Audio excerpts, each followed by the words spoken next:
Hey guys, this is Miss Mo. We're on 6.4. 6.4 is super short. It's pretty much all about proportions. Okay, so when we've kind of already talked about proportions. Proportions are basically where you have two fractions in between an equal sign, and you'll have numbers, and maybe you have an X, maybe you have another number, and the way to solve for the missing piece is to multiply diagonally and then divide. So let's look at this first example. It says, answer each of the following regarding the English alphabet. It says, determine the ratio of vowels to consonants. Well, I had to, there's 26 letters in the alphabet. There's A, E, I, O, and U. That's 5 vowels. So that means there's 21 consonants. Okay, so the ratio of vowels is 5 to consonants is 21. And I could write that as 5 to 21, or I could say 5 over 21, or I could say 5 semicolon 21. Doesn't matter. Okay, part B says, what is the ratio of consonants to vowels? Well, same thing, but bass-ackwards. So 21 to 5, or 21 over 5, or 21 colon 5. Okay, part C says, what's the ratio of consonants to letters? Well, the consonants are 21. The total letters are 26. And then you can put those on top of each other, or you could put them with a semicolon in between. And then lastly, it says, write a word that has a ratio of 2 to 3 of vowels to consonants. So 2 vowels and 3 consonants. Okay, I think I'm just gonna write no, my name is not a word. Okay, let's say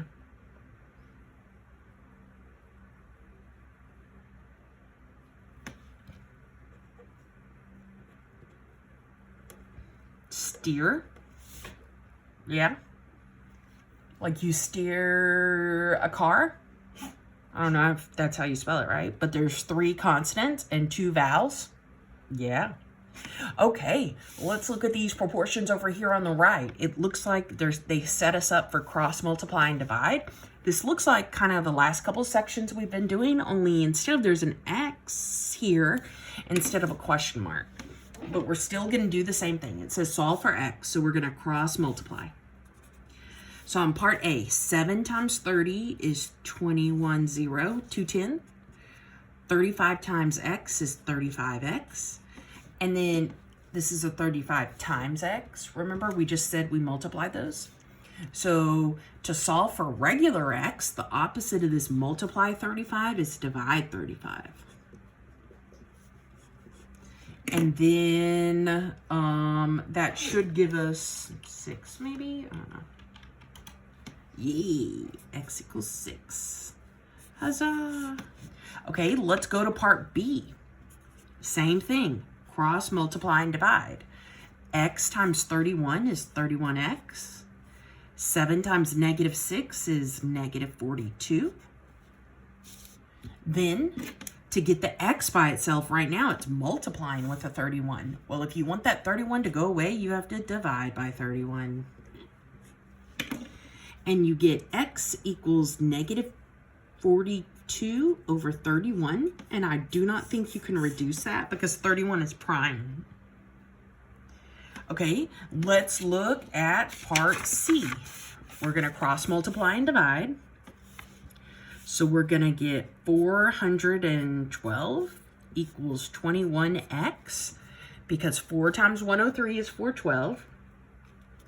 7 times 3X is 21X. Then to get rid of that 21, right now it's multiplying. And to get rid of 21, we're going to divide it because the opposite of multiply is divide. So let's divide by 21. And we get x equals 412 over 21. Okay. And if you divide these, they give you a crazy decimal. So maybe I could divide by something else. I know I can divide 21 by 3. So let's maybe see if I can reduce this by 3. Let me take 412 and divide it by 3. Oh, that's a decimal. Well, I know 21 can be divided by 7. So let me see if 412 can be divided by 7. Oh, and it can't. Okay, so that's just it for part C. 412 over 21. Okay, part D looks funny. It says 1.5 is to 8 as x is to 40.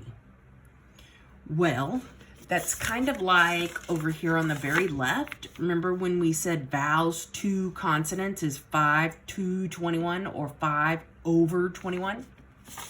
Same thing here. This x is to 40 means x over 40. And this 1.5 to 8 means 1.5 over 8. But before we cross multiply and divide, maybe we should do something with this little sucker right here. This 1.5, I can either change it to a decimal or I can change it to a mixed fraction. I think I'll just put 1.5 because it's easier to work with right now. Okay, then we're gonna multiply 40 times 1.5. We get 60 equals 8 times x, 8x. Then the last step is divide off by 8, but we can't do that. But we might be able to reduce. I think you can divide both of these by maybe, definitely a 2. And I think you can even divide it by 4. So let's go ahead and divide them by 4s. And we get, I think, 15 over 2. Hey, nice. Okay, let's keep going. Let's look at this next sucker talking about ratio. Part A says, if the ratio of boys to girls in a class is 7 to 10, so that means the boys is 7 and the 10 is girls. It says, what is the ratio of boys, so boys is 7, to all the students? Well, to get all the students, we're going to have to add the boys plus the girls. So 7 plus 10 is 17. So part A asks for the ratio of boys, which is 7, over the total kids in the class, which we added those two numbers, and we get 17. And then we cannot reduce these because both of those are prime.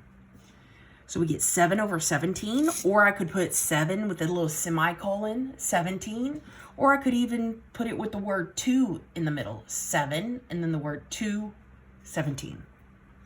Okay, let's look at part B. Part B says if the ratio of boys to girls in a class is M and N, so that's the boys, that's the girls.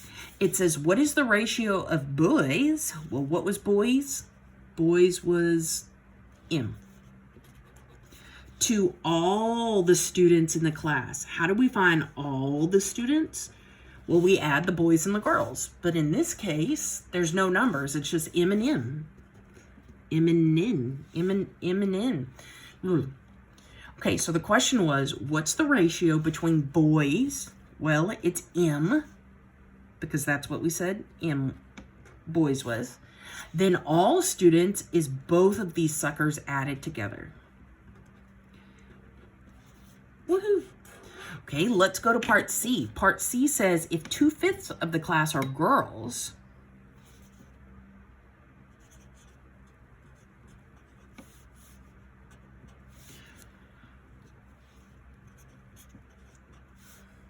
what is the ratio of girls to boys? Okay, well, let's look at this 2 over 5. That means 2 is the girls, and 5 is the, let's go back. It says if 2 over 5 of the class are girls. So 2 is girls, 5 is the class. Well, let's see here. How do we figure out the boys? If there's 5 in the class, 5 people in the class, 2 of them are girls, how many are boys? Yeah, okay, so if I want to figure out the boys, I do the total people from the class, 5, and I subtract off the girls, 2. And they give me 3, okay? So let's go back to the question. What was the question? What is the ratio of girls to boys? Well, girls is 2 over boys is 3. Yeah. Okay, again. This next one says there are approximately 5 pounds of muscle for every 7 pounds of body weight of a certain animal. For a 189 pound animal, how much of the weight is muscle? Okay, so first, there's muscle for every 7 pounds. Well, if we weigh 189, first we have to divide that by 7. And if we divide that by 7, we get 27. Okay, so there are 27 7-pound increments in 189. Or I can split up 189 27 times. Okay, then it says there's 5 pounds for every 7 pounds. So there's 5 pounds for every 7-pound section. Well, we already did 189 divided by 7 gives us 27 sections. So now we're going to do 27 times 5. And that should give us 135 pounds of muscle. So let's go over that again. First, we took the total weight, 189, and we divided it by the thing after the words for every. So to figure out what you're going to divide by, look for the words for, every, and whatever number is after that, that's what you divide by. Then whatever you get by that, from that, you multiply it with that 5 pounds. Okay, let's see. Next one, it says, how high is a tree? Okay, how high is a tree? Okay, so we don't know how high it is. Real high, it's way up there. But he has a 45-foot shadow. At the same time, a 10-foot pole. So let's say this is a pole. Maybe it's a flagpole, whatever. Okay, and he is 10 feet tall. And he has a little 5-foot shadow. So you can't really tell, but a tree and a shadow make a right angle. And so does a flagpole and the ground. They're supposed to make a right angle. My flag's kind of crooked. And then, hot diggity dog, this turns into a right triangle.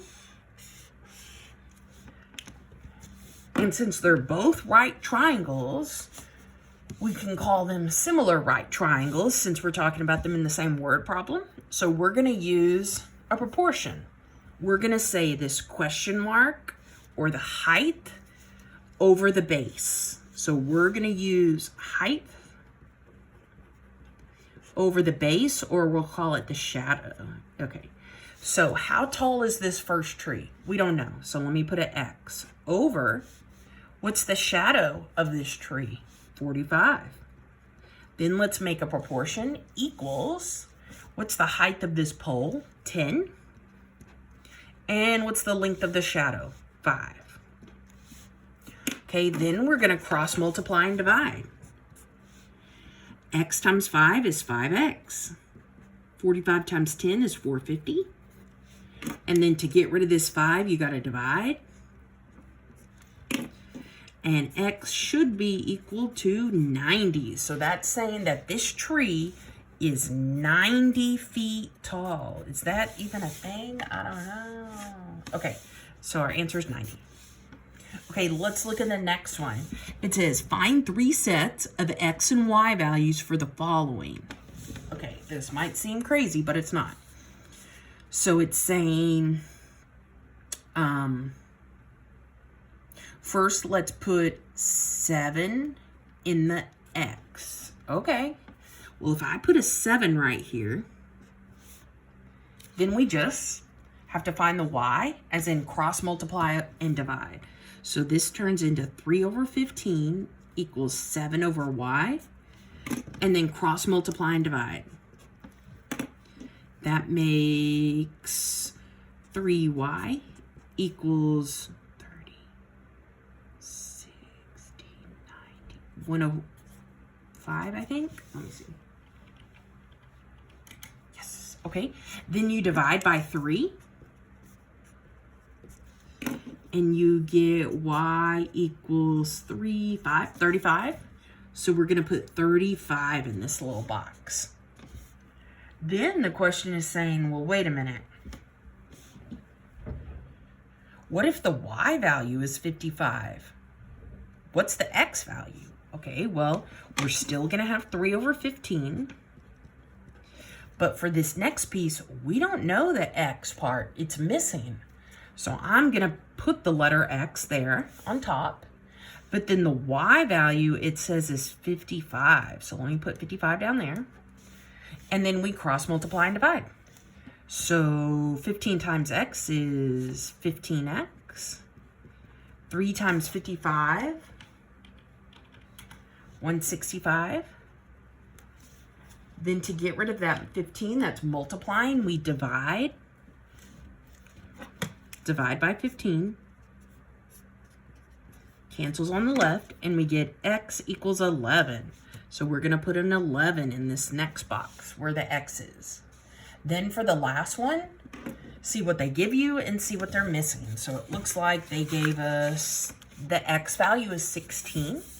So I'm going to make another proportion. 3 over 15 equals, says x is the 16. So I'm going to put 16 on the top.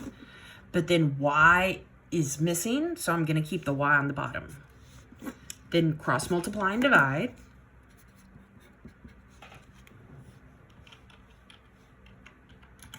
And we get 240.